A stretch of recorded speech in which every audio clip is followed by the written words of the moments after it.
Thanks so much for being here. I'm Lorenzo Franceschi Bicchirai. I'm a staff writer at Motherboard. And just a little bit about me before we begin. I've been covering InfoSec for around 6 years. You may remember my weird interview with Guccifer 2.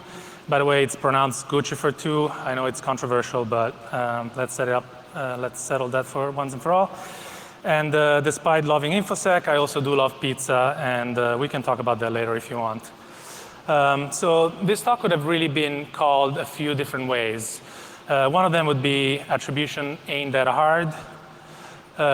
Even skids can slip malware on the Google Play Store. And pizza, spaghetti, and spyware. Luckily, I think we have enough time to cover all these angles today. So before we begin, just a quick note to define the terms and make sure that we're all on the same page. So for the purpose of this talk, government malware is, in my view, malicious software that collects data from computers and more commonly now cell phones for police, law enforcement, and intelligence agencies. This is also sometimes called spyware, government Trojan. In Germany, it's called the Bundestrojaner. In Italy, it's called Trojan di Stato. What these are basically remote access Trojans, rats, implants. What is lawful intercept? The lawful intercept industry is made by companies that do contract work for police, intelligence agencies, mostly making the implants. Some of them also develop the exploits, think of NSO Group, but usually the companies specialize in implants mostly. So what we're talking about here is companies like Hacking Team, FinFisher, and all that good stuff. And finally, more of a note, even though I'm not in the intelligence world, even though I've been accused of being a CIA spy by someone in this industry, I do have sources and methods that I have to protect as well. Mostly I have to protect my sources. So today we're going to talk about how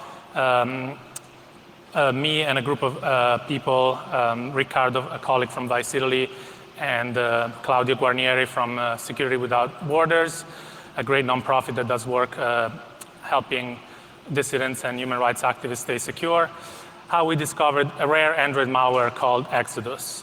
I believe this was really one of the first in-depth investigations into how local law enforcement in Europe uses spyware within their own borders.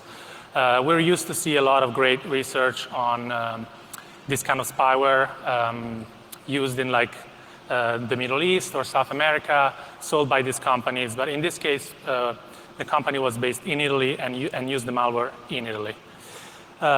This is also a great case study for the collaboration between security researchers and journalists.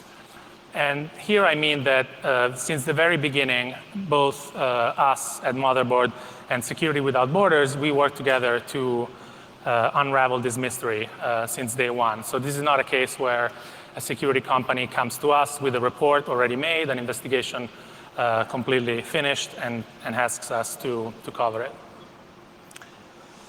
And this investigation was basically done on two tracks, if you will. On one side, the journalists, me and Riccardo, did interviews, did FOIA work, some more investigative work. So basically used journalist tools. And on the other side, Security Without Borders did the reverse engineering and the malware analysis. And what's interesting is that the two tracks fed on each other, and we helped each other like find out what was going on here. So how did this all start? And everything began last year when Vice Italy published this article that revealed that the Italian police was able to compel cell phone providers and telephone providers into sending text messages to phish targets that were under investigation.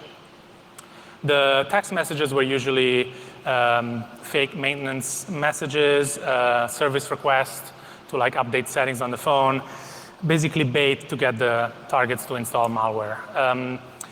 If you think about it, this makes a lot of sense, right?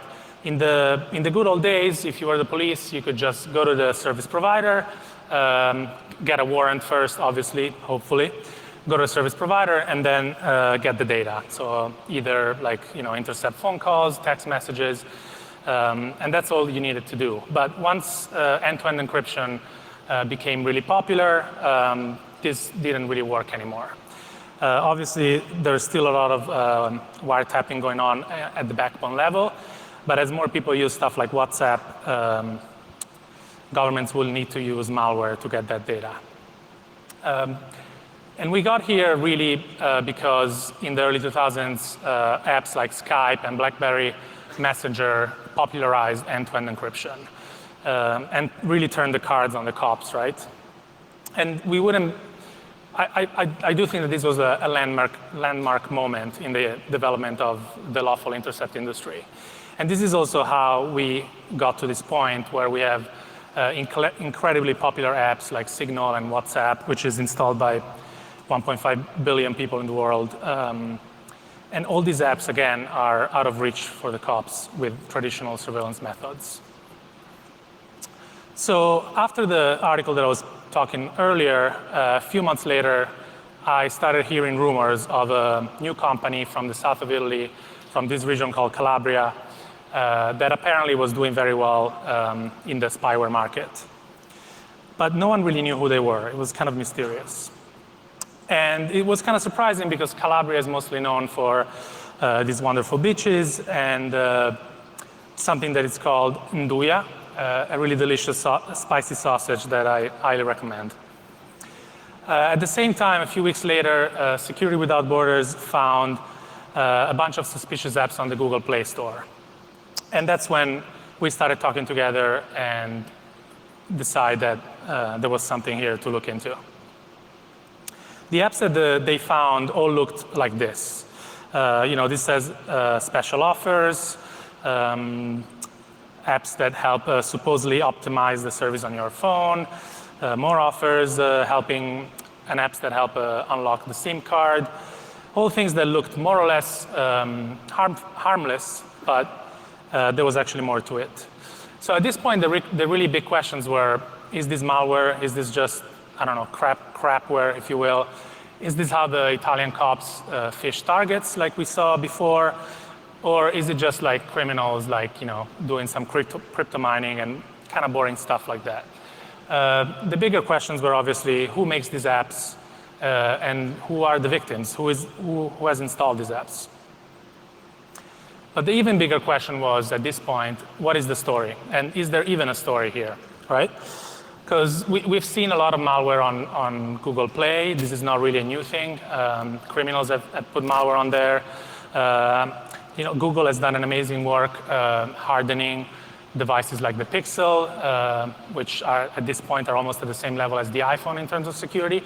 But Google Play is really, I believe, still kind of a weak spot in the whole chain. And it is possible to get malware on it.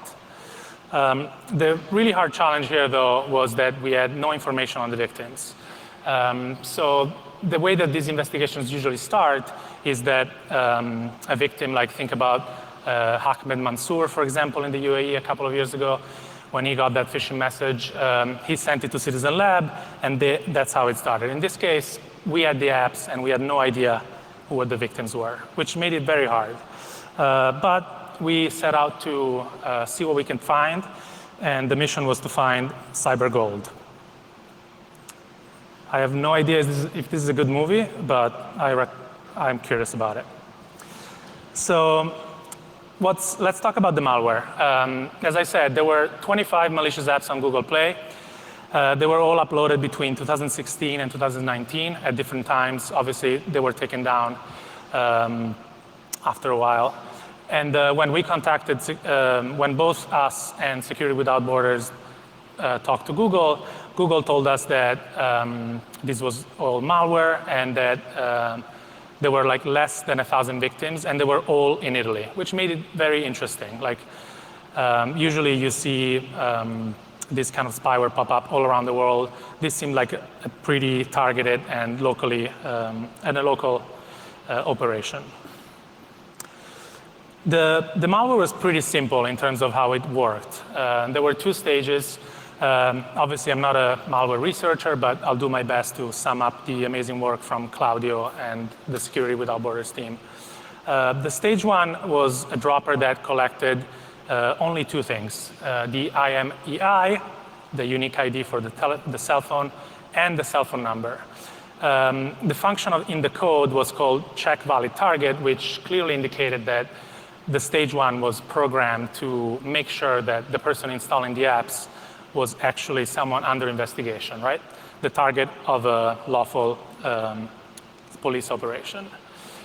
The problem, however, is that when Security Without Borders installed the app and tested it on a burner Android device, they saw that the malware essentially went straight from stage one to stage two.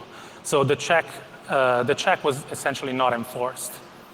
And stage two was essentially malware, right? A rat. It got downloaded and it executed a payload, and yeah, it's a rat.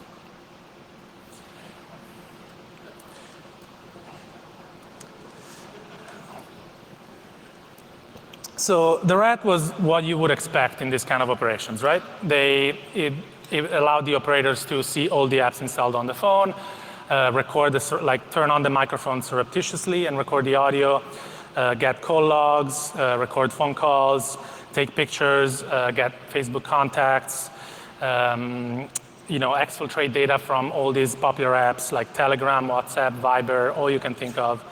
Obviously get geolocation, Wi-Fi passwords, everything you can think of. But there was, other than the stage one and stage two issue, there was a couple of problems with the malware. The first one was that the Exodus opened a remote reverse shell to the command and control server with no TLS, no web encryption, which allowed anyone on the wire to sniff on the data and perform a man-in-the-middle attack. Which is obviously something you don't want in these kind of operations. You may be able to see this is the reverse shell. And the other issue was that the malware also opened a bunch of ports on the device that allowed anyone on the same network, imagine the same Wi-Fi, to get root on the phone and tamper with the data. So the risk here was that someone could remove data, tamper with the evidence. And if you're a police agent working on a case, you don't only have to get the data first, but you need to preserve it and be able to then later tell the court how you got it and make sure that, prove that no one has touched it. Here's the open ports. So at this point, we knew that the malware was not that sophisticated, but as we've seen in the history of the lawful intercept industry, you don't need fancy malware. Sometimes crappy malware is all you need. Although in this case, the problems were pretty critical. At the same time, a couple of weeks after we published our story, which was limited on Android malware, Lookout, the security firm, also found an iOS version. It's not clear if this was a test or sort of something still in development, but the company that was making Exodus was working also on an iOS implant, which makes sense, right? You may have to spy on some iOS users. This malware was even less sophisticated than the Android version, however. First of all, it required the users to accept enterprise certificates. So not only the user, it was basically like a double phishing operation. You needed the user to install the certificate and then get them to install the app, which presumably makes it pretty hard for it to be successful. Also, this malware really had limited access to the device, right? iOS is pretty hard to exploit, and this was very basic. All it got was contacts, some audio recordings, photos, and not much more. We then tried to figure out something about the victims. This was definitely, as I said, the harder part of the investigation, and it became later sort of the key of the scandal that we'll talk about later. Not only we had no idea who the victims were, but we didn't even know how they got the malware on their phones. Presumably it was phishing, but we had no phishing messages, no phishing emails. It could have been through physical access. It could have been through ODAs. We just didn't know. But then through what I guess you would call human intelligence, we found a source that told us that the operators of the malware were using it against what the source described as guinea pigs, essentially innocent people. And court documents later revealed that this was the case, and we'll talk about that in a little bit. So on the legal side, there was also, this presented a bunch of issues. First of all, according to Italian law, putting malware on Google Play is probably not legal. And the idea there is simply that if you put the malware on Google Play, it's possible that anyone could download it and get infected. Moreover, as I explained earlier, the vulnerabilities in the malware put the investigations at risk. We tracked down a police agent in Italy who reviewed the research essentially and told us that this was not how it's supposed to work. He was actually pretty shocked that this was something that the police was using. At that point, we had to figure out who was behind the malware. And as you may have heard even this week, or this happens almost all the time, people in the threat intelligence industry say attribution is hard. It's almost become a meme. In my view, it has almost no meaning. But yes, attribution is hard, but it's possible. You can do it, and you don't have to be the NSA or GCHQ to do it. Obviously, if you are GCHQ or NSA, you have a much better telemetry that I will ever have, or Security Without Borders will ever have. But the problem that NSA and GCHQ and people like that face is that they don't want to reveal the fact that they know who did, who made the malware and who hacked the devices. This was captured pretty well in this great talk and paper by Brian Bartholomew and Juan Andres Guerrero Sade. And the gist of it is that you can't really reveal sometimes you can't reveal who the hackers are. And the other issue with attribution is that, as the source once told me, there's no attribution without retribution. And this means that even if, what is the point of even accusing someone of hacking if you cannot do anything about it, right? As a journalist, I cannot do anything about someone hacking into a device. If you're a government, on the other hand, you can. We've seen the FBI indicting Chinese and Russian hackers. You could use the attribution in diplomatic talks and stuff like that. So those guys really can do something about it. But as I said, attribution can be done, and in this case, we did it. And I think that it's okay for journalists to do attribution. Obviously, we have to do it responsibly. We have to make sure that we're not pointing the finger in the wrong direction. We have to weigh the public interest in revealing who is behind a certain operation. But at the end of the day, the who did it is a key answer. It's a key question that needs to be answered in journalism. And the who did it, we really began to answer it thanks to some breadcrumbs that we found in the malware. This was the first evidence that we found that pointed in a certain direction. On the left side, you see this word mundizza, which is it's a dialect from the south, specifically from Calabria, that means garbage. And here on the right side, you see spelled out the name Rino Gattuso, which I don't know if you follow soccer, but Rino Gattuso is a soccer player from last decade that was very popular, and also from Calabria, like the word mundizza. The real, so to speak, smoking gun, however, was this server, CNC, that we found in some of the apps. It looks pretty innocuous, but it was actually pointing the malware to the operator's servers. One of the keys here is that the CNC server was self-signed with a TLS cert, and Security Without Borders developed a fingerprint for the cert and searched for it on Census.io. And this allowed them to find other servers linked to the same company. And also, all the servers shared the same favicon, which was another interesting and sort of novel way to attribute the malware. As Security Without Borders searched on Shodan for this favicon, which honestly I didn't know was even possible, and found 40 servers. All these servers were linked to eServe, a company in Calabria that publicly and officially was only developing camera surveillance and the backend to manage the camera surveillance. On their website, there was no indication that they were also making malware. As you can see here, these are some of the other servers we found. The logo is right there. I mean, this is almost too easy, right? Here's the Shodan search with some of the servers we were able to identify. And another breadcrumb was LinkedIn. Thank God for LinkedIn. It's always a source of amazing evidence. We found an employee of eServe that essentially admitted to being a malware developer, right?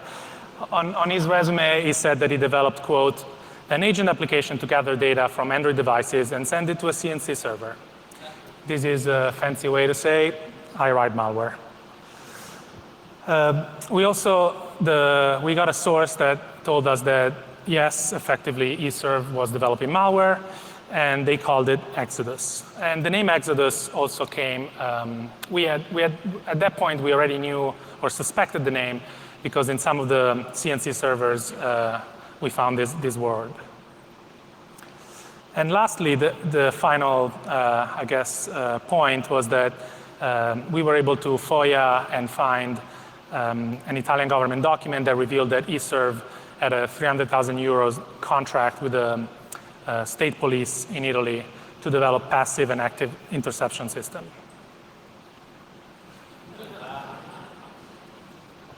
So we knew who did it. And just to sum it up, at this point, we knew that eServe was making spyware. We knew it was called Exodus. We knew they had a contract with the cops. We knew there had been at least 25 apps. We knew that there were like less than 1,000 targets and victims. Again, we still had no idea about the targets, and this was really a problem. Because at this point, we were pretty much ready to publish, but the discussions among us became, what happens when we publish, right? Even though we had sources telling us that some of the victims were innocent, presumably a majority of the targets were actually lawful, legal targets. So if this was used by the police, we can imagine that maybe it was drug investigations, perhaps organized crime. So we really had to stop 1 second and think, what do we do? Like, do we mention the name of the company? Do we show screenshots of the apps? Because that could have maybe alerted like a mob boss that they were being spied on. So we were very aware and sort of concerned about the risk of putting legitimate investigations at risk. And even though Google told us that the apps had been taken down, it was possible that similar apps were still out there. So we decided to take an extra step and really make sure that we were not screwing anybody up. So we reached out to the company, which obviously we would have done to get their comment. And this was a strange interaction. Initially, they acted very surprised. I remember a phone call in which they were like, wait, what? Malware? Us? No, that's impossible. Then they stopped answering essentially to our calls and emails. They ghosted us, as you would say. And interestingly, after we first contacted them, they took down the website, which was suspicious. We also contacted the police, a bunch of prosecutors' offices. Here we were sort of shooting blind, if you will, because we had no idea exactly who was using it in terms of prosecutors' offices. Again, we had no answer. And finally, we also reached out to the Italian government through an intermediary, essentially saying, okay, guys, we're going live soon. This is what we know. Let us know if we're putting anybody in danger here. And again, we only found silence. So it was time to go live. And this is where the story gets pretty weird. I've been writing about this for a few years, and honestly, it's really hard to predict how stories will do, the interest that they will raise among the public. And I sort of expected this to not really hit. I thought that, we've seen a lot of spyware makers, especially in Italy. It seems like it's almost like a national hobby to make malware. We all heard about Hacking Team. But there's been many more. There's been ARIA, there's been NEG, which was revealed a couple of years ago by Kaspersky. There's been RCS Lab, GR Sistemi, Roxir. It's almost like I can't even keep track of them anymore. And at this point, I was like, who cares? There's another one. Who cares? But as it turns out, people cared. And as soon as we published the Exodus investigation became a huge story in Italy. Probably more than any story that related to Hacking Team, which was kind of interesting. What captured the imagination of the Italian public was obviously the fact that there were guinea pigs, there were innocent victims that had been spied on. So the headline became, 1,000 innocent Italians have been spied on, which was factually inaccurate, but I guess good to get attention. And the story really was, this could have happened to you. Like, this could have been your neighbor, your friend, anyone could have been spied on. And when things really turned weird was that when we found out, when local news reports revealed that 2 prosecutors' offices were actually looking into the company, the spyware maker, and they actually had opened the investigation before we ran our stories. And the investigation was because the operators of the malware, eServe, were illegally monitoring innocents, according to the authorities. And the authorities found that employees were even listening in to phone calls and reading text messages in the office, sort of as a lunch break hobby, I guess. And they were calling the victims, the innocent victims, volunteers, which is an interesting way to describe innocent people. The other issue that we had no idea before, but we found out once the news hit, was that eServe had sent empty servers to the prosecutors. So the way it should work in Italy, and I presume that that's how it works in many other countries, is that when you use this kind of spyware, you get the malware, you get the implants, and then as a police agent, you get the data on your own servers within the premises of your police office or prosecutor's office, because obviously the goal there is to make sure that no one does what eServe allegedly was doing. But in this case, actually the whole investigation started when a police agent was performing a routine check of some wiretap for an investigation. There was some malfunction on his computer. And he decided to go downstairs to the server room and realized that the servers were empty. They were just metal boxes sitting there for no reason.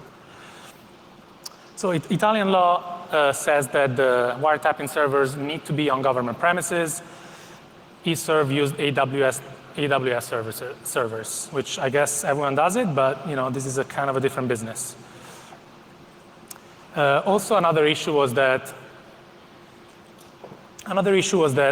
prosecutors in one office could read investigations and data from any other office. So if you were working in Rome, for example, you could read the wiretap data from Naples or Sicily. There was no limits on what kind of data you could access. And the result of all this is that the CEO and CTO of eServe are now under house arrest and under criminal investigation for illegal wiretapping and some other crimes. The authorities estimate that around 200 of the 800 targets were unauthorized, so again, innocents. We don't know who they are still, and most importantly, we don't know why they were targeted and how they were chosen even. So yeah, the authorities are looking into it. The Italian Data Protection Authority, which is sort of like the FCC or the FTC, I guess, of Italy, publicly called out this investigation called for better safeguards and a better regulation of government Trojans. So how did we get here? How did we get to this point where we have a small company like this that can do this kind of damage? And to really understand how we got here, we have to look at the history of lawful intercept. And in the last decade, this history has been pretty well documented, right? We've all read the amazing Citizen Lab reports on companies like NSO Group. There's been dozens of reports from AV companies and threat intelligence companies. In the early 2000s, we even saw leaked documents published by WikiLeaks on these companies. But the 2000s and 1990s, on the other hand, are not very well documented. But that is not because lawful intercept did not exist. It's just that no one was really paying attention and no one knew about it. But at that point, governments were already using malware and hacking to get this data. And we know this because there's some anecdotal evidence of it. For example, I know of a developer that, again, on LinkedIn, thank God for LinkedIn, he says that he's been working on Windows malware for more than 20 years, so since the late 90s. I also know of a case in 2002 when a hacker that was working for the police in Europe downloaded a $40 rat off the internet as part of a terrorist investigation. And back then, that's all you needed. There were no contractors. The security of the devices being targeted was much lower. So you could just go online, go on some shady forum maybe, and get a rat. And also, in the last decade or the previous decade, as some of you may have noticed, there was an uptick in government employees coming to Black Hat and DEF CON, not only to learn of new techniques and learn about the cybersecurity industry, but also to recruit and get new tools. In the US, we have more data and we know more about the history of lawful intercept in the US. The earliest mention, I think, was around 1998, when we found out about the FBI's network surveillance system called Carnivore. Pretty funny name, I have to say. In 1999, we found out about the FBI using malware. In this case, it was a simple keylogger to steal a PGP private key. This was a pretty interesting case where a mob boss in Philadelphia was using PGP to communicate with his associates. Those were the days of PGP. And later on, we also found out about the Magic Lantern malware. In 2003, we learned about Operation Troll Mix, another operation where FBI used spyware, in this case against an animal welfare group. In 2007, FBI used malware to trace some bomb threats, which is interesting because if the FBI was using malware in these kind of cases, you have to wonder how many we don't know about, how many more critical cases we have never heard of. Meanwhile, in Europe, is where the lawful intercept industry was really born. In 2003, Hacking Team is founded in Milan, and there's a little bit of a myth that Hacking Team at the beginning was not really a spyware company, that they were sort of like a pen testing consulting services. And that is not totally true. I think their mission was making spyware since day one. And the proof of that is that their first recorded sale outside of Italy was in 2004. This is when Al-Qaeda bombed a bunch of trains in Spain. And the legend goes that after the terrorist attack, the intelligence agency in Spain called up Hacking Team and said, hey, we need your malware. And I think, I don't know if Hacking Team was the first one to realize that they could sell these tools outside of their own country. It could have been Finfisher, but this is really when the market went global. But for many years, we had no idea about it. No one had heard about it outside of the industry. Until 2011, when WikiLeaks published documents from Hacking Team, I believe it was a brochure, and that's when the world realized that this was going on. At the same time, this is also the Arab Spring, when activists in Tunisia, Egypt, Syria, and other countries protested the regimes there.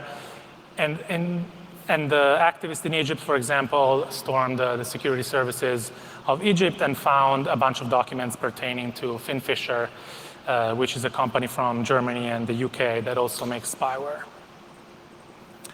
And from then on, Hacking Team and Finfisher really took over the market.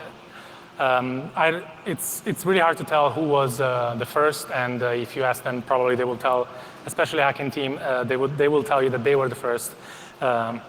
But really, they were just the first ones to see the business. The first one to see that this was a market, that there was a demand for these kind of tools. On its best days, Hacking Team was present in around 41 countries. This is before the famous 2015 breach by Phineas Fisher. Finfisher reached 32 countries. This is based on research by Citizen Lab. We don't really know exactly if that's the total, because when Finfisher was also breached, the hackers did not get spreadsheets detailing the customers. Here you can see a map showing the sort of the footprint of Hacking Team and Finfisher. In orange, you have countries that had both Finfisher and Hacking Team. In red, Hacking Team, and in yellow, Finfisher. So you can see that they really went everywhere. And the other interesting thing is that some countries like Mexico, or UAE, or Ethiopia bought from both companies. And so again, this is like early 2010s. And where we're now is that NSO Group, a company from Israel that you may have heard about even this week, has really taken over the market. It's unclear, it's hard to tell why they've been able to take over. It's possible that the breaches against Hacking Team and Finfisher hurt them, but a more reasonable explanation, I think, is that NSO Group is really on a whole nother level compared to those two companies. I mean, just to give you an idea, Hacking Team was never bigger than 40, 45 people. And of those, like a dozen of those were like salespeople. So in terms of devs, they really had like a small team of like 8, 10 people. So that's, it's pretty impressive to like reach so many countries with such a small team. On the other hand, NSO is huge. We're talking about around 600 employees. I think more than 100 of them is R&D, so people developing the exploits and the implants. According to data from investors, NSO is present in around 35 countries with 60 or more customers. And they made $251 million in 2018. This is where NSO operates, according to research by Citizen Lab that tracked them through DNS cache probing. Obviously, NSO has not confirmed these countries, but it's a fair bet that this is more or less where NSO operates right now. So where is the lawful intercept market today? According to Moody's and S&P, it's worth $12 billion, and it's only going to go up and getting bigger because more people use cell phones, more people use end-to-end encryption, and despite the calls for encryption backdoors, I don't think we're going to go back to the golden days of easy wiretaps. And as I mentioned before, a lot of countries have bought from different companies. It's unclear why. I think we can speculate that sometimes you may need plausible deniability. Maybe in some cases you want, some companies make better mobile versions of the malware. Some companies are better at desktop. And the government budgets are pretty good, especially in the West. So you have money to buy all these kind of products. In the US and China are interesting markets, and they don't work as the same way that the rest of the world. So if you're in the Five Eyes and you develop this kind of malware, you usually only work with local companies. So in Five Eyes, for those of you who don't know, it's like US, UK, Canada, New Zealand, and Australia. So if you're a company like, say, Azimuth Security, you only want to deal with those governments for various reasons. First of all, they're the ones that have the better budgets, but also they're the ones that don't want to even have to worry about their tools getting used in the UAE and burned that way by careless customers. In China, the situation is similar. It's hard to tell. There's really very little research on it. But we know that China is moving towards a reality where all offensive capabilities are kept within China. It's kind of a balkanization of offensive capabilities. Italy, on the other hand, is an interesting case study within Europe. And to understand the Italian market, you really have to understand that authorities love wiretapping. It's called intercettazioni in Italian, and especially against organized crime, this is often the key to solve these kind of investigations. And it's really a cultural phenomenon.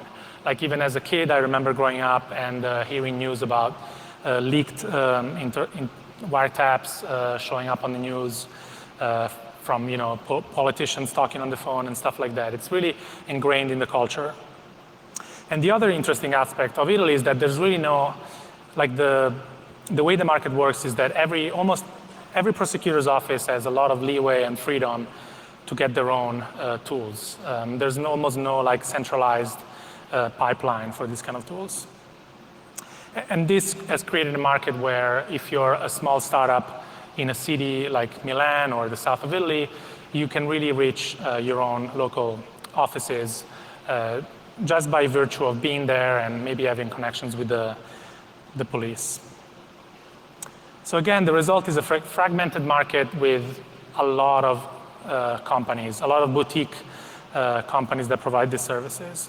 In the past, we had like network level interception, like ARIA, RCS, and more recently, malware makers like Hacking Team, NEG, and now eServe. Just to give you an idea of the Italian market, luckily we have some data from the Ministry of Justice. In 2017, there have been 106,000 phone wiretaps. These are the good old traditional wiretaps on the wire made by ISPs.